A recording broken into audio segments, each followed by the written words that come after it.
চাকমা আজকে ওনাকে 2019 সালে রাষ্ট্রীয় বাহিনী কর্তৃক তুলে নিয়ে গুম করে রাখার অভিযোগ আন্তর্জাতিক অপরাধ ট্রাইব্যুনালের চিফ প্রসিকিউটর অফিসে দায়ের করেছে।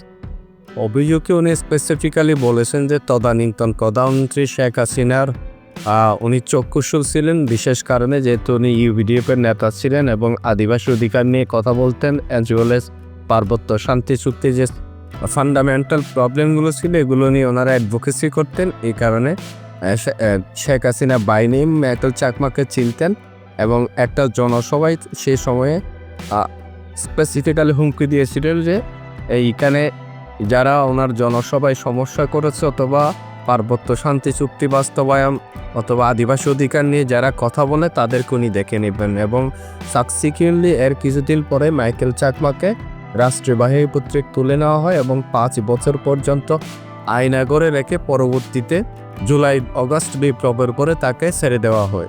মাইকেল চাকমা আজকে ওনার অভিযোগের সাথে ওনার জাতীয় পরিচয়পত্র এবং উনি ওই টাইমে ওনার যে অভিজ্ঞতা আয়নাগরের একটা স্পেসিফিক বর্ণনা উনি দিয়েছেন। ওই আয়নাগরটাতে উনি কী শুনতেন, উনি বানরের শব্দ শুনতেন, ট্রেনের আওয়াজ, এরকম একটা সংযুক্তি আকারে এটা দিয়েছেন। এবং ওনাকে যে গামছাটা দিয়ে ওনাকে হাত বেঁধে নিয়ে যাওয়া হয়েছিল সেই গামছাটাও ট্রাইব্যুনালে উনি জমা দিয়েছে। আসামি শেখ হাসিনা সহ নয়।